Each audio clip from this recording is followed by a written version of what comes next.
Ada Penggulker, ada Tugu Kujang, ada ondel-ondel. Ini menjadi kemudian apa ya, prospek yang bagus untuk souvenir atau oleh-oleh dari setiap kota. Tidak hanya di Betawi, Jakarta, tidak hanya di Bogor dengan Tugu Kujangnya, tapi juga seluruh Indonesia dengan ikonnya masing-masing pun Betul. harusnya bisa membuat barang-barang daur ulang seperti ini ya. Dan itu prospek banget.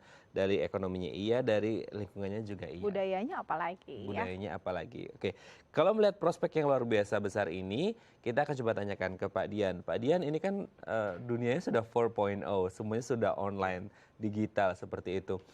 Apakah memang prospeknya bagus ketika kita berjualan secara daring atau online? Bagus.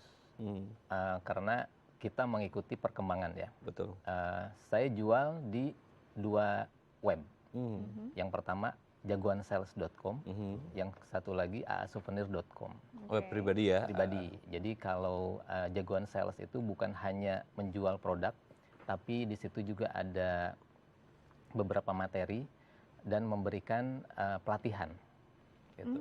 Sementara yang satu lagi aasouvenir.com itu khusus untuk menampung para pengrajin, pengrajin souvenir. Silahkan gabung di web saya. Oke. Silahkan dijual secara online. Kami hanya berbagi hasil. Oh gitu, oke Ya. oke. Jadi sebenarnya medianya sudah banyak juga untuk bisa mempromosikan produk-produk ini. Kalau Pak Yusuf sendiri bagaimana promosi selain di Car Free Day? Ya kita juga sama Online juga? Cuma bukan punya kita sendiri. Jadi orang lain yang kita kasih. Oke. Contohnya di situ ada abang kita online. Di situ bisa pesan di situ. Dan yang lain misalnya yang mau juga silahkan. Oke. Iya. Kalau saya enggak, karena prinsip saya seperti itu gitu. Jadi saya cukup pembuat, yang lain yang jual. Oke. Dan bagaimana penjualannya?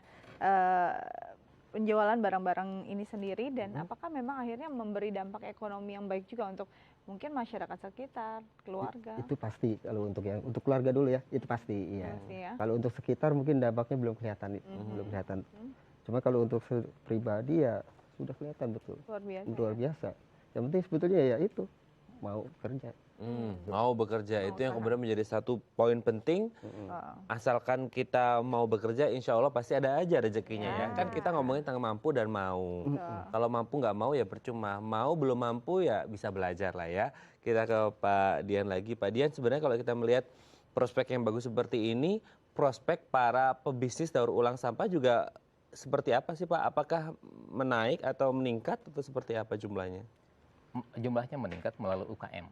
Ya, jadi seiring dengan teknologi, inovasi terutama, kecenderungan masyarakat itu lebih tertantang.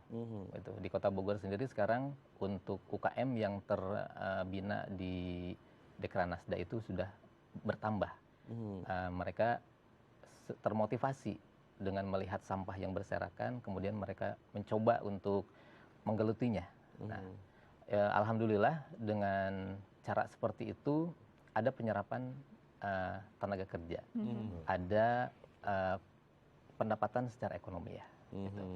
Nah itu yang saya lihat, yang saya alami gitu. Melalui pelatihan-pelatihan yang diberikan oleh saya baik di sekolah, di kampus ataupun di beberapa LSM. Oke, berarti ada wadahnya untuk komunitas-komunitas tersebut berkumpul. Ada tidak kemudian satu waktu ketika kita ngomongin tentang apa sih prospek bisnis atau ide usaha yang mungkin kedepannya bagus gitu? Ada, jadi kantor saya itu dijadikan titik kumpul. Oke, Nah, base campnya ya? Ya, base campnya.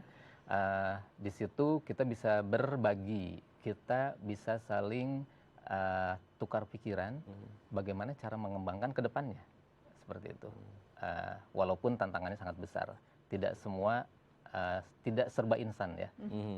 Kadang-kadang ya ada yang tidak kuat, udahlah cari lagi. Gitu. Memang harus berproses ya. Betul. Oke, dari Pak Dian sendiri, apakah nanti ada yang ingin atau ada mimpi dari karya-karya daur ulang yang nantinya mau diwujudkan? Ada. Atau inovasi baru? Ya, saya ingin membuat sebuah komunitas di Kota Bogor. Jadi komunitas kertas.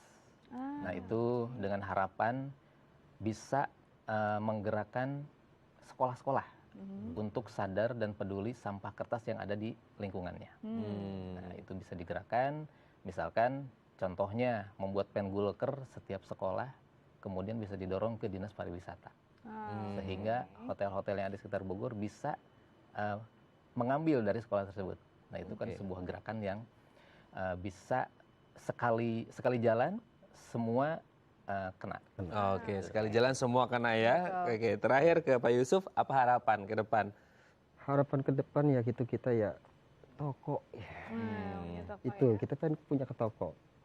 Ya dengan ini insya Allah ya sebetulnya sih berjalan kalau kita mau aja ya. Makanya kita bergabung dengan abang kita online itu. Itulah harapan saya sebetulnya toko sampai sekarang nih. Dan masyarakat juga makin mengenal dan makin mencintai produk daur ulang dan juga ya sama-sama menjaga lingkungan. Kita doakan semoga doa-doanya tercapai dan terkabul ya. Terima kasih Pak Dian, terima kasih Pak Yusuf sudah hadir di Halo Indonesia dan menginspirasi kita semuanya. Ya, nah pemirsa, kita masih punya banyak informasi menarik lainnya. Jangan kemana-mana, tetap bersama kami di Halo Indonesia.